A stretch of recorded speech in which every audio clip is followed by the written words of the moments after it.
Hi అండి, welcome to మన channel.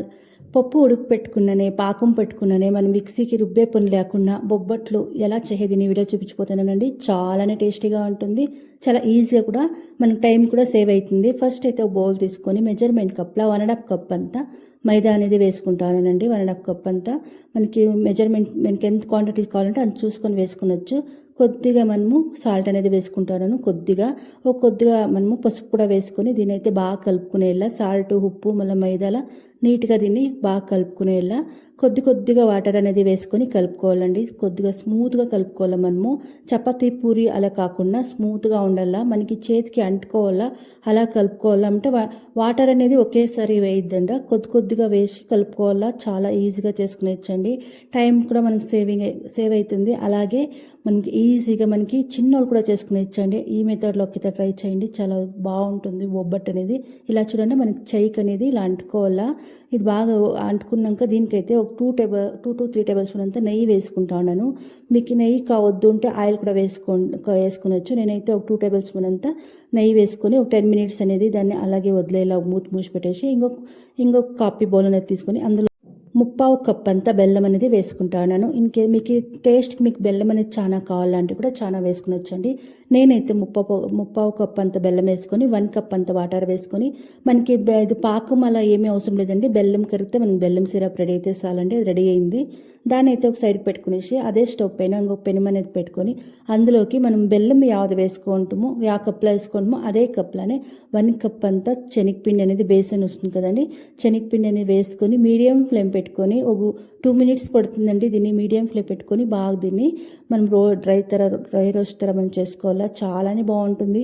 మనకి స్మెల్ అనేది ఉంటుంది, మనకి శనగపిండిలా పచ్చి వాసన ఉంటుందండి. అదంతా పోయే వరకు మనము దాన్ని బాగా డ్రై రోస్ట్ చేసుకోవాలా. ఇది కొద్దిగా కలర్ చేంజ్ అవుతుంది, అలాగే స్మెల్ కూడా మనకి బాగా వస్తుందండి. అప్పుడైతే మనము బెల్లం సిరప్ అనేది వేసుకుంటాం కదా, 3/4 భాగం అంతా నేనైతే ఫిల్టర్ చేసుకుని వేసుకుంటానండి.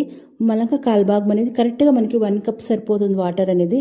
ఇప్పుడైతే నేను మిగిలించుకోను కదా, అది కూడా వేసుకొని మీడియం ఫ్లేమ్ పెట్టుకొని గంట అనేది లేకుండా మనము బాగా కలుపుకునేయాలండి. గంట అనేది ఉండకూడదు. మనకి శనగపిండి అనేది స్మూత్గా మనకి ఎలా ఉంటుందో పూర్ణం అనేది అలాగే కలుపుకునేలా బాగా మీడియం ఫ్లేమ్ పెట్టుకొని బాగా ఇలా గరిట్లా బాగా ప్రెస్ చేసుకొని ఇలా కలుపుకుంటే చాలా స్మూత్గా వస్తుందండి. చాలానే ఈజీగా చేసుకునేయచ్చు. ఎవరికి ఒబ్బట్టు చేసేది వచ్చలేదో అలాంటి వాళ్ళైతే ఇలా ట్రై చేయండి, చాలా బాగా వస్తుంది ఒబ్బట్టు అనేది. ఫస్ట్ టైం ట్రై చేసే వాళ్ళకి కూడా అంతే చాలా నీట్గా చాలా బాగా వస్తుంది. ఈ మెజర్మెంట్లో ఒకసారి ట్రై చేయండి. మనం స్టవ్ అనేది మీడియం ఫ్లేమ్ పెట్టుకొని ఇదంతా చేసుకోవాలా. కొద్దిగా యాలక్కల పౌడర్ కూడా వేసుకుంటా ఉన్నాను. ఒక 2 టేబుల్ స్పూన్ అంత నెయ్యి కూడా వేసుకుంటా ఉన్నాను. ఒక 2 టేబుల్ స్పూన్ అంత వేసుకుంటా.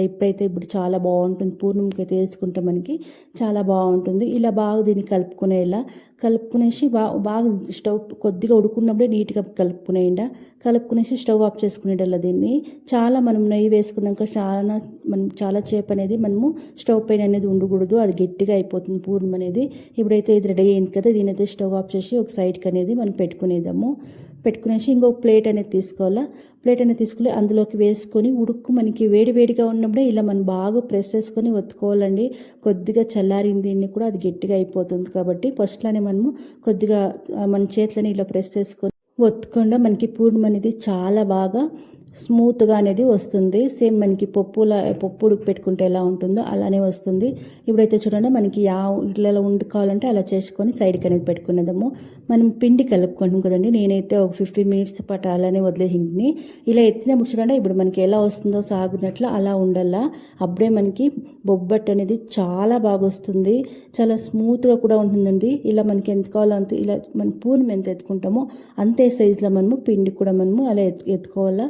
దీన్ని అయితే ఇలా చేసుకొని మనం చపాతీ దుత్తాం కదా, ఆ పీట తీసుకొని ఒబ్బట్ పేపర్ వస్తుంది కదా అందులో వేసుకొని అయితే నేనైతే ఈ రెసిపీకి అయితే జాస్తి గీ అనేది యూజ్ చేస్తానండి. మీరు కావాలంటే ఆయిల్ కూడా యూజ్ చేసుకోండి. 1 టేబుల్ స్పూన్ అంత గీ అనేది వేసుకొని దీన్ని బాగా పిండి మధ్యలో పెట్టుకునేసి ఎక్స్ట్రా వస్తుంది కదండి మనకి పిండి అనేది, అది తీసేయండి. ఎక్స్ట్రా ఉండేది తీసేసి సేమ్ మనకి కొద్దిగా ప్రెస్ చేసుకొని చపాతీ దుత్తాం కదా, చేతిలో మనము ప్రెస్ చేసుకునొచ్చు. లేదు మనకి వద్దు, మనకి చాలా పల్చగా రావాలా అంటే మనం చపాతీ ఇట్లా దుత్తాం కదా, అది ఎత్తుకొని నిదానంగా ఇలా ప్రెస్ చేసుకొని దుద్దుకుంటే మనకి సేమ్ మనకి హోటల్లో అయ్యంగార్ బేకరీలో కానీ ఎలా దొరుకుతుందో కాయొబ్బట్టు ఇలాంటివంతా చేస్తూ ఉంటారు కదా, సేమ్ అలాగే అంతే పల్చగా మనకి వస్తుంది. చాలా ఈజీగా చేసుకునేచ్చండి. ఇలా ఒకసారి ట్రై చేయండి. మనకి ఎవరెవరికి ఒబ్బట్టు చేసేది వచ్చేలా బిగినర్స్ కంటే కూడా ఇలా ఒకసారి ట్రై చేస్తే వాళ్ళకి ఎలాంటి వాళ్ళైనా కూడా ఇట్టే మనం చేసుకునేయచ్చు. అంత ఈజీగా చేసుకోవచ్చు. పల్చగా కూడా మనకి ఎంత పేపర్ ఎలా ఉంటుందో అలా అంత పల్చగా అయితే మనం చేసుకునేచ్చు. చాలా ఈజీగా ఈ వీడియోలో అయితే చూపించిపోతుందండి. ఇలా ఒకసారి ట్రై చేసి ఎలా ఉంది ఏంటి అనేది ఫీడ్బ్యాక్ ఇవ్వండి. చూడండి, ఇలా మనం ఆరాంగా ఇలా ఎత్తుకునేయచ్చు. స్టవ్ పైన అయితే ఒక పెనం పెట్టుకొని దానిపైన అయితే వేసుకుంటానండి. మీడియం ఫ్లేమ్ పెట్టుకొని మనము కాల్చుకొని ఒక 2 టేబుల్ స్పూన్ అంత నెయ్యి వేసుకొని కాల్చుకుంటే మనకి నెయ్యి కానీ ఆయిల్ కానీ, నేనైతే ఆయిల్ వేసుకుంటా ఉన్నాను. ఆయిల్ వేసుకొని కాల్చుకుంటే మనకి బొబ్బట్టు అనేది రెడీ అవుతుందండి. మన పండగ కానీ లేకపోతే ఎప్పుడైనా తినాలా అనిపించినప్పుడు, లేకపోతే సడన్గా ఎవరైనా గెస్ట్ వచ్చినప్పుడు ఇలా ఒక్కసారి ట్రై చేయండి. మళ్ళీ మీరు అడిగి చేపించుకుంటారు. ఇంట్లో ఉండేవాళ్ళు అయితే అంత బాగుంటుంది, అంత టేస్టీగా కూడా ఉంటుంది. ఏమంటే ఈజీగా మనకి ఈజీ మెథడ్లో అయితే చేసుకునేచ్చు. పప్పు ఉడకపెట్టే పని లేదు, మనం మిక్సీకి వేసుకునే పని లేదు, పాకం కూడా ఎత్తే పని లేదు. ఆరాంగా ఇలా చేసుకునేచ్చు. చాలానే బాగుంటుంది, చాలా టేస్టీ కూడా ఉంటుందండి. మనము శనగపిండి వేసినామని మనకు ఎవరికి తెలిసేదే లేదు మనం చెప్పే వరకు. అంత బాగుంటుంది, అంత టేస్టీగా కూడా ఉంటుంది. ఒక్కసారి ట్రై చేస్తే ఎలా ఉంది ఏంటి అనేది ఫీడ్బ్యాక్ ఇవ్వండి. అలాగే మన ఛానల్ ఎవరైనా ఫస్ట్ టైం చూస్తా అంటే ప్లీజ్ సబ్స్క్రైబ్ చేసుకోండి. అలాగే మన ఛానల్లో ఇలాంటి వీడియోస్ అయితే స్వీట్ రెసిపీస్, స్నాక్ రెసిపీస్ అయితే అప్లోడ్ చేసినాను. ఒకంత టైం ఉంటే వాచ్ చేయండి. చూడండి ఎంత పల్స్గా ఎంత బాగుంది అనేసి. చాలానే టేస్టీగా ఉంటుంది, చాలా ఈజీగా కూడా చేసుకునేచ్చు. ఒక్కసారి ట్రై చేయండి. ట్రై చేస్తే ఎలా ఉంది ఏంటి అనేది ఫీడ్బ్యాక్ ఇవ్వండి. ఐ హోప్ మీకు వీడియో ఇష్టమైంది అనుకోండి. Thank you for watching.